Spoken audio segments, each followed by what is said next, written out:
नमस्कार, मैं Ashwini Kumar Sharma Amar Ujala news room से। हमारे साथ हैं अमर उजाला के संपादक नीरज तिवारी जी। मंगलवार को लोकसभा सीट औला, बदायूं व बरेली में चुनाव संपन्न हुआ है। आइए हम सर से जानते हैं कि चुनाव आकलन के बारे में कि मतदाताओं का रुझान किस ओर है। धन्यवाद अश्विनी। जैसा कि बरेली में तो बहुत स्पष्ट है कि यहाँ पे आमने सामने की लड़ाई है। बसपा जो है नामांकन खारिज होने की वजह से बसपा का प्रत्याशी पहले ही मैदान से बाहर हो चुकी है।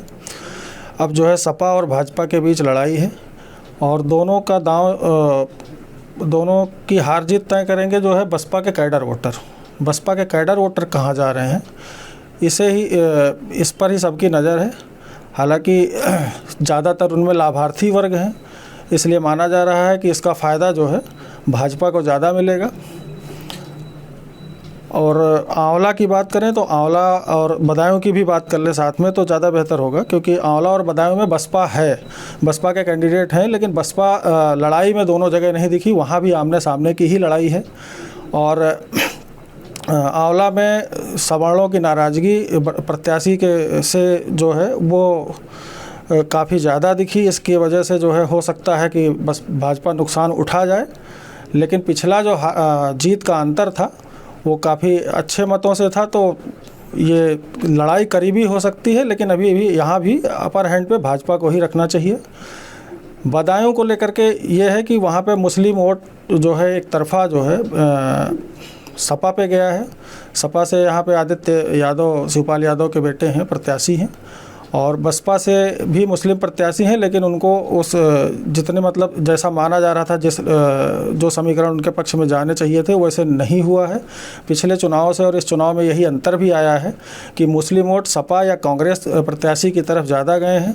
बसपा से या फिर किसी अन्य दल से मुस्लिम प्रत्याशी होने के बाद भी मुस्लिमों ने उस तरफ जो है वोटिंग नहीं की है।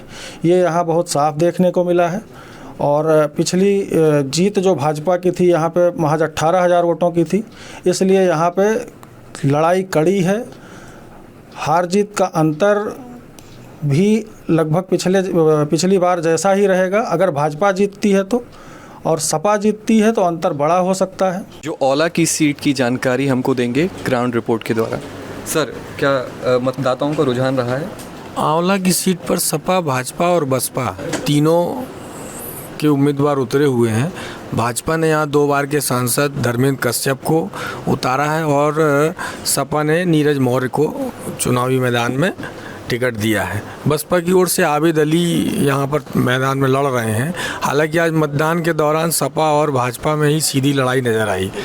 बसपा के उम्मीदवार का अधिकांश जगह पर इनके समर्थकों को भी दूर दूर तक नज़र नहीं आ रहे थे, तो उस हिसाब से लगा कि हाथी जो है वो कहीं ना कहीं मुकाबले में संघर्ष करता नज़र आ रहा था।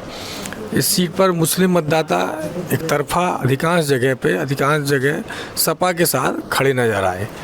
जाति बिखराव जो था वह भी नज़र आया। अगड़ी जातियों में ख़ासतौर पर कुछ जगह नाराज़गी नज़र आई प्रत्याशी के व्यवहार को लेकर के। सांसद के व्यवहार को लेकर भी कई जगह लोगों ने विरोध जताया। उनका अपना अपना मानना था कि वो उनका व्यवहार सही नहीं है, गलत जगह कई टिप्पणियां उन्होंने ऐसी की हैं। पुरानी उन टिप्पणियों को लोगों ने उठाया और इसका मतलब चुनाव में असर पड़ने की बात भी कही। इस क्षेत्र में बिथरी, चैनपुर, आंवला और जो है कुछ बदायूं ज़िले की 2 विधानसभा सीटें भी आती हैं। फरीदपुर भी यहाँ की बरेली की सीट आती है। इस तरीके से 5 विधानसभा क्षेत्रों से अधिकांश क्षेत्र ग्रामीण इलाका है। इसमें वोटिंग परसेंटेज ठीक रहा है अपेक्षाकृत। हालांकि ओवरऑल में पिछली बार के मुकाबले इस बार थोड़ी कमी रही है।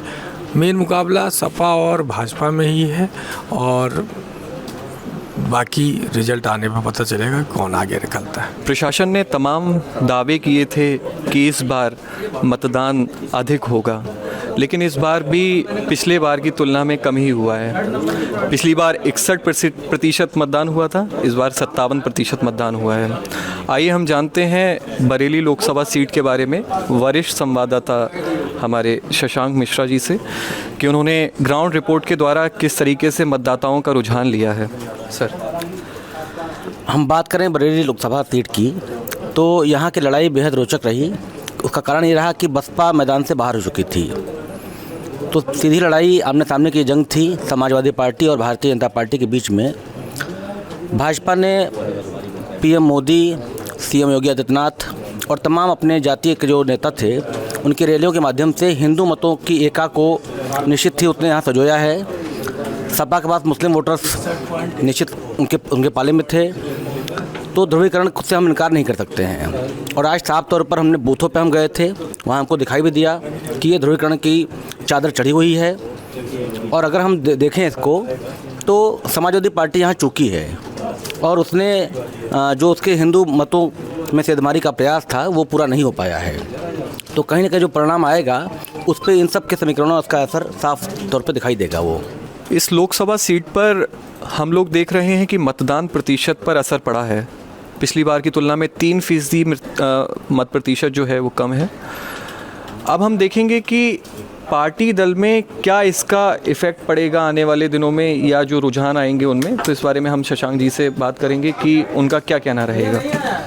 देखिए, मतदान फीसदी तो हम देख रहे हैं तीसरा चरण था इस बार, और पिछले दो चुनाव जो दो मतदान हुए हैं उसमें भी इसका असर दिखाई दिया है। और जो विश्लेषक है मान रहे हैं ये कि एक तो गर्मी का असर है, दूसरा जो स्थानीय मुद्दे हैं वो कहीं ना कहीं प्रत्याशियों के पास से गायब है वो, तो एक उदासीनता उस पर भी मानी जा रही है। और जो वोटिंग लिस्ट है इसमें गड़बड़ियाँ, कुछ मोबाइल और बाकी जो चीज़ें हैं इलेक्ट्रॉनिक गैजेट्स उनको अंदर जाने की सख्ती और जो इस तरह की जो चीज़ें बनी हैं उससे मतदान फीसदी को हम मान रहे हैं कि ये इसके कारण हो सकते हैं और इसका असर निश्चित परिणाम पर पड़ेगा। हम अगर बात करें तो ये दोनों ही दलों की, जैसे बरेली की हम बात कर रहे हैं तो बरेली में सपा और भाजपा आमने सामने की लड़ाई लड़ रहे हैं, तो दोनों ही पार्टियों पर इसका असर पड़ेगा कि जो भी जीत हार का अंतर होगा उस पर ये आपको 2 से 3% का जो अंतर है वो साफ तौर पे दिखाई देगा। वो बदायूं लोकसभा सीट के बारे में हम संवाददाता अमित सक्सेना जी से पूछते हैं कि किस प्रकार ग्राउंड लेवल पर मतदाताओं का रुझान रहा है और वो किस तरीके से प्रत्याशी को जिताने के लिए उत्साहित दिखे हैं। अमित सक्सेना जी। मतदान प्रतिशत तो इस बार बदायूं लोकसभा में भी कम हो गया है पिछले साल के मुकाबले। तो उत्साह की बात की जाए तो इतना उत्साह नहीं था जितना इससे पिछले लोकसभा चुनाव में रहा। हाँ, इस बार जो है कई बूथों पर और कई जगह जाकर देखा गया तो कुछ जो सुबह के समय मतदाता निकले तो वो उनकी संख्या, अच्छी संख्या में वो लोग निकले और ख़ास तौर से किसान वर्ग के जो लोग थे, ज़्यादातर बदायूं का और आंवला लोकसभा क्षेत्र का जो भी आता है तो वो ज़्यादातर जो है उसमें ग्रामीण परिवेश के लोग हैं। तो ग्रामीण परिवेश में अच्छे वोट पड़े हैं और वहाँ पर लोगों ने सुबह निकलकर वोट डाल दिए। कई जगह जो है 11 साढ़े 11 बजे मतदान के अंदर सूने नज़र आए, लेकिन पता चला कि वहाँ पर 50% तक भी वोटिंग हो गई थी। तो और उसके बाद फिर एक बार दोबारा लोग निकले, लोगों ने दोपहर के बाद यानी 3 बजे के बाद फिर दोबारा से वोटिंग की और जो भी मत प्रतिशत में जो सुधार थोड़ा नज़र आया वो बाद में लास्ट के घंटे में मतलब जो है 3 बजे से और 6 बजे के बीच में रहा। हमारे साथी अश्विनी अभी तक आपको बरेली, आंवला और बदायूं के बारे में बता रहे थे। हमारे वरिष्ठ संवाददाताओं ने इसके मतदान के बाद क्या तस्वीर बन रही है इस पर बात की, लेकिन आज मतदान के दिन सबसे अहम बात रही कि कई जगह मतदान बहिष्कार की खबरें हैं। आखिर मतदान बहिष्कार क्यों हुआ, मतदान के दिन ही क्यों, और इस मतदान बहिष्कार का असर मतदान प्रतिशत पर पड़ा है और इसका खामियाजा राजनीतिक दलों को भुगतना पड़ेगा।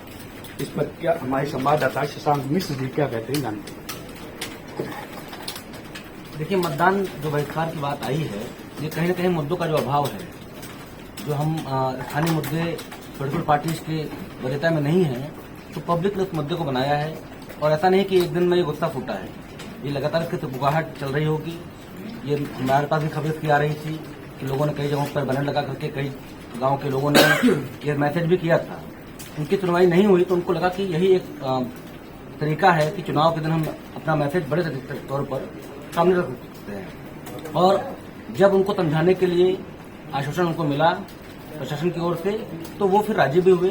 लगभग 4-5 घंटे बहिष्कार चला। उसके बाद जो लोग भी बहिष्कार में शामिल थे वो बूथ तक पहुंचे और उन्होंने मताधिकार का प्रयोग किया।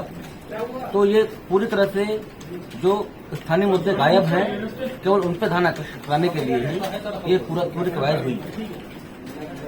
बदायूं के 17 गांव में मतदान बहिष्कार की खबरें आई। अफसर दिन भर ग्रामीणों को समझाने में जुटे रहे।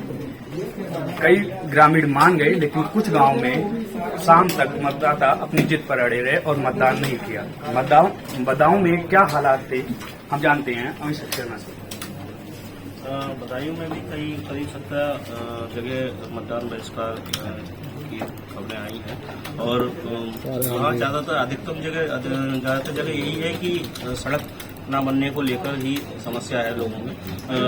लोगों ने समस्या को उठाया है। कहीं खड़ंजा, कहीं नाली या कहीं इस तरह के छोटे छोटे जो लोगों के मुद्दे थे उन पर उस समय अधिकारियों ने या नेताओं ने उस समय ध्यान नहीं दिया होगा। तो आज उनके सामने आखिरी विकल्प था और उन्होंने जो है मतदान बहिष्कार करके इस चीज़ को उठाने की कोशिश की। और कई जगह पर अधिकारी पहुंचे, मौके पर उन्होंने मनाया और लोगों को मतदान के लिए तैयार किया। उसमें काफ़ी देर भी हो गई, कई जगह 12 बजे, कई जगह 1 बजे जो पोलिंग शुरू हो पाया। तो वो जाहिर है कि वो उतने समय में उतने ज़्यादा वोट नहीं पड़ सकते थे। तो मतदान जो गिरा है उसका कहीं ना कहीं असर इससे भी देखने में आया कि वहाँ जो बुनियादी मुद्दे थे उन बुनियादी मुद्दों को अगर समय रहते ही सुलझा लिया जाता तो ऐसा नहीं था। और अब भी जहाँ जहाँ जो समस्याएं हैं अभी अधिकारियों को, जनप्रतिनिधियों को चाहिए कि वो उन मुद्दों पर वहाँ पर काम कराएं ताकि आगे भविष्य में जो है इस तरह की समस्याएं ना आए। आपसे एक आखिरी सवाल ये है कि जो घटे मतदान से किसका नफा हो रहा है, किसका नुकसान?